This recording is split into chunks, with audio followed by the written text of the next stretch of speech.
Olá, pessoal, sejam bem-vindos a mais um episódio da Maratona Eficast Calama, na Semana Nacional de Ciência e Tecnologia de 2025, cujo tema desse ano é Planeta Água, a cultura oceânica para enfrentar as mudanças climáticas no meu território. Eu sou a Angélica e no episódio de hoje nós temos o professor Joilson. Ele é o coordenador do grupo de pesquisa NEABI, e ele vai falar um pouquinho para a gente sobre o grupo de pesquisa, o que eles fazem nesse grupo de pesquisa, e vai falar um pouquinho também sobre algumas reflexões sobre como a ciência ela pode enfrentar as mudanças climáticas a partir do nosso território amazônico. Roda a vinheta.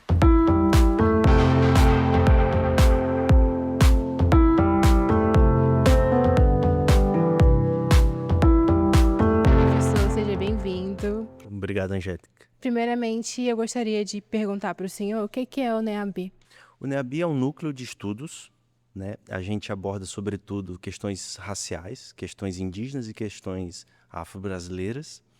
E a gente não faz só pesquisa, a gente faz extensão, a gente auxilia no ensino, né? Então, é óbvio que a gente também faz pesquisa, a gente tem professores que trabalham com diversas temáticas, por exemplo, a professora Aline Lourenço trabalhou com educação indígena, a professora Francinete, que é do Estado, mas também compõe o nosso núcleo, trabalhou com quilombolas, o Cássio, que também é do nosso núcleo, trabalha com quilombolas, o professor William trabalha com manifestações culturais, o Saulo trabalha com comunidades tradicionais e eu também trabalho com comunidades tradicionais. Como surgiu essa ideia de criar esse grupo de pesquisa focado mais nesses povos afro-brasileiros e nos indígenas? Ele já faz parte do organograma da instituição, né? Já existe em outros IFs, e aí foi implementado no nosso. E foi um dos primeiros da região norte,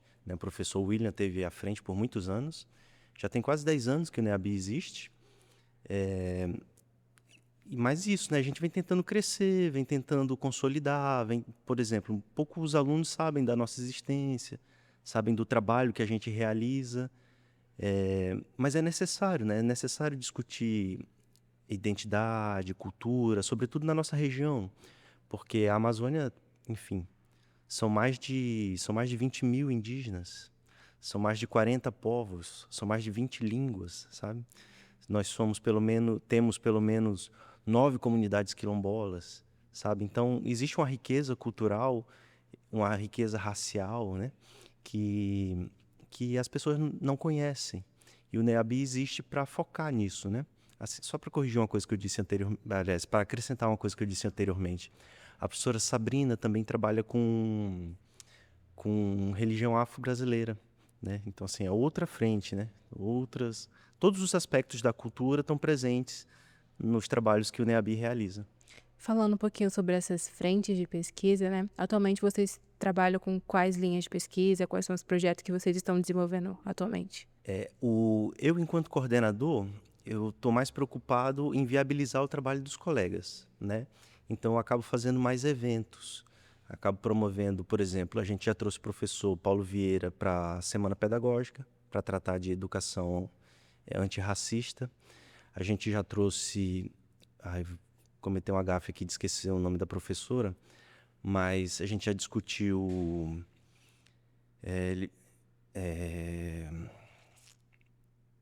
intolerância religiosa, a gente já fez rodas de conversa sobre como os nossos alunos se percebem enquanto negros, a gente já... A gente tem um curso sobre Fanon, sobre teoria decolonial, antirracista, enfim.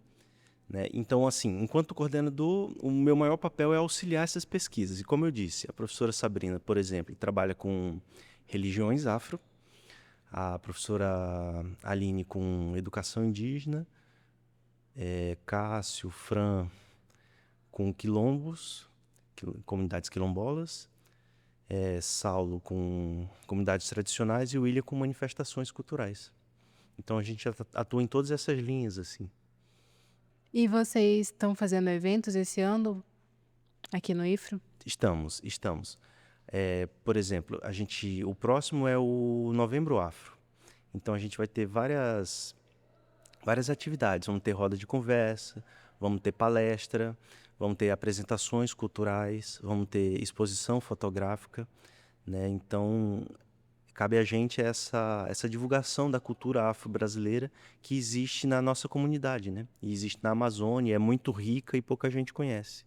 Para realizar esses eventos e até mesmo desenvolver os projetos, existe a participação dos alunos? Porque você comentou que poucos alunos sabem da existência do grupo de pesquisa, né? Então, existe essa participação? Existe. Pouco, como eu falei, como pouca gente sabe do nosso trabalho, é, então a gente acaba que tem pouca ação entre eles. Mas a gente tem convidado, por exemplo, outros professores que participam com a gente. A professora Virgínia, por exemplo, tem alunos nos projetos dela, né? A gente, nas organizações dos eventos, eu também tenho alunos que me ajudam, né?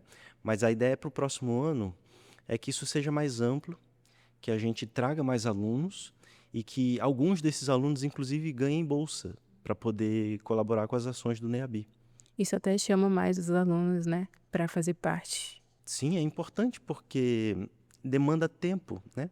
Então é importante se a gente puder fornecer algum auxílio para que eles possam estar aqui, né? Para que eles possam trabalhar de maneira mais confortável, é importante, né? Não só assim, só da força de trabalho, só de maneira gratuita, né? É óbvio que não é um salário, né? Mas uma bolsa já garante algum rendimento, algum auxílio, né? Algum conforto para o trabalho. Exato. Como é que você acredita que esses projetos eles dialogam com a realidade amazônica e o tema da SNCT desse ano, que é Planeta Água? É. Nenhum, nenhum outro grupo étnico conserva mais as florestas do que os indígenas, né? E uma floresta, ela é uma bomba d'água.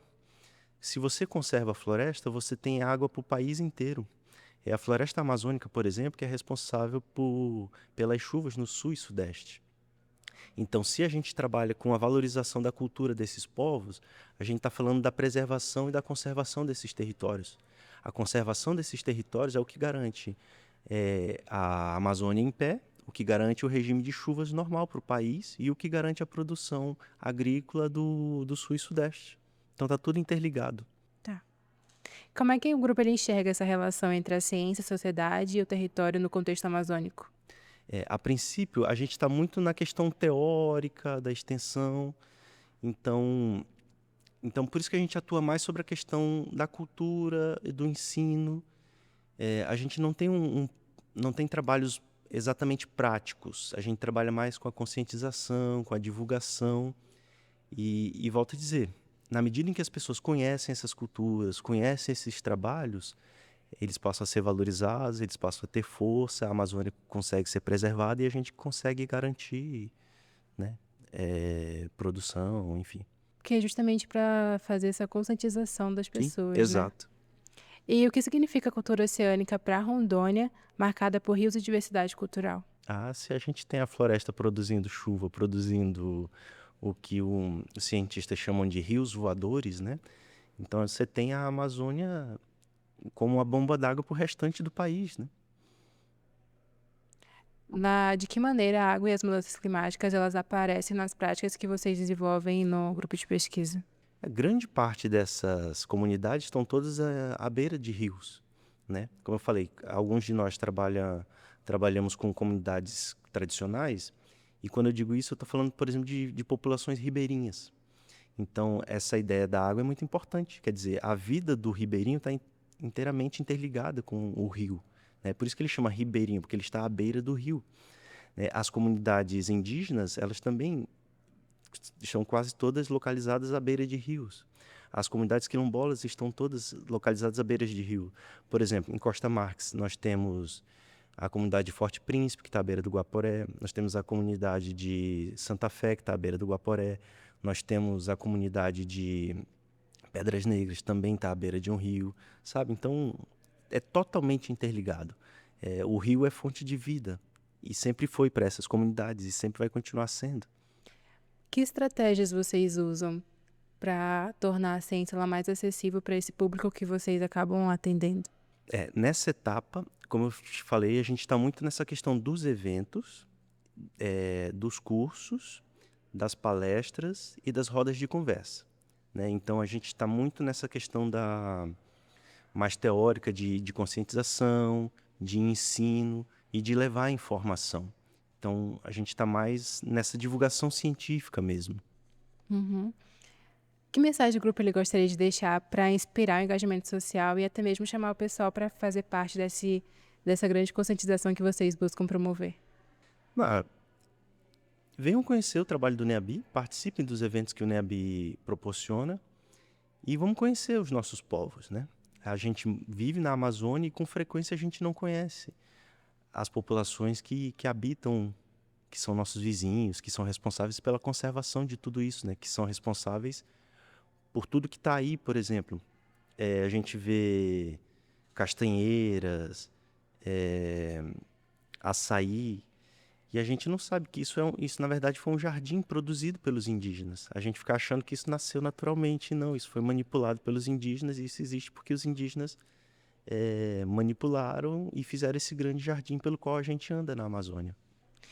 Como você acredita que a saúde, a história, a educação, a arte ou a astronomia, elas se conectam com a preservação da água e a justiça climática? Não, isso está totalmente interligado, né? Se a gente entende esses funcionamentos, a gente é capaz de produzir ações para conservar isso, para não poluir, por exemplo, a ciência vai falar sobre áreas degradadas. Então, áreas degradadas faz com que a água evapore do solo. Então, se eu estou falando de conservação da Amazônia, eu estou falando de a água retornar para o solo, né? Então, e é um ativo fundamental para a vida, né? Então, é nesse sentido que a conservação garante a vida, né? Como você falou, está tudo interligado, Está tudo né? interligado, sim. E sobre a cultura oceânica, o que o senhor acredita que esse termo, né, ele significa para o nosso território amazônico? Assim, olhando friamente, o oceano está bem longe da nossa região. Mas quando você pensa que todos os rios correm para o oceano, então a Amazônia é fundamental, né? Porque, como eu disse anteriormente, a Amazônia é uma bomba d'água. Então, é a Amazônia que produz essa água que corre pelos rios que correm para o oceano, né? E frente a essas mudanças climáticas, que ações o senhor acredita que são urgentes para tentar remediar essa situação que a gente está vivendo? Enquanto professor, enquanto núcleo de estudos, a nossa ação é muito mais teórica, né? Então, essa questão do ensino, da conscientização, né? De chamar a atenção para o olhar da conservação. Então, o que a gente espera é que os nossos alunos tenham consciência disso, aprendam sobre isso e que nas suas práticas, né, na sua vida, tenham ações que garantam a conservação, né? E para aqueles alunos que estão interessados, que estão ouvindo aqui o nosso episódio e ficaram interessados em ajudar e fazer parte, colaborar com o NEAB, como é que eles podem ir até vocês? Eles podem procurar qualquer um de nós, assim, como todos os professores sabem da nossa existência, então eles podem perguntar para os professores, né? Por mais que eles não saibam quem é o coordenador, quem faz parte do grupo, mas pode perguntar no DEPAI, na direção de ensino, eles vão orientar e nós temos professores que estão aí para orientar e que inclusive precisam de alunos para auxiliar nos seus projetos, né? Não só de pesquisa, mas de extensão e de ensino. O senhor gostaria de deixar, o senhor não, o grupo gostaria de deixar alguma mensagem para a comunidade externa e para a comunidade acadêmica? Vamos valorizar, né? Vamos valorizar nosso território, vamos valorizar nossas florestas, mas, sobretudo, vamos valorizar nossos povos, né? Chega de discriminação contra quilombolas, indígenas, ribeirinhos, né? Isso é um absurdo, né? Isso divide, né? E isso estraga, né? Com a convivência. Então, a gente precisa saber das diferenças que existem nos nossos territórios, valorizar a cultura deles, para que a gente possa transformar isso aqui num lugar melhor para viver, né? É nossa responsabilidade isso. Bom, professor Joilson, muito obrigada pela sua presença. A gente gostaria de lhe presentear com esse botãozinho do IFCast. Obrigado, viu? Já vou colocar na minha mochila ali. Muito obrigado. Foi uma honra ter o senhor com a gente hoje, tá? Imagina, a alegria é toda minha. E você que nos ouviu até aqui, a ciência só cumpre seu papel quando chega até as pessoas. Nós defendemos que valorizar a cultura, a educação e a divulgação científica, ela é fundamental para que a sociedade compreenda a importância da água e da preservação ambiental. Esse foi mais um episódio do IFCast Calama. Até o próximo episódio.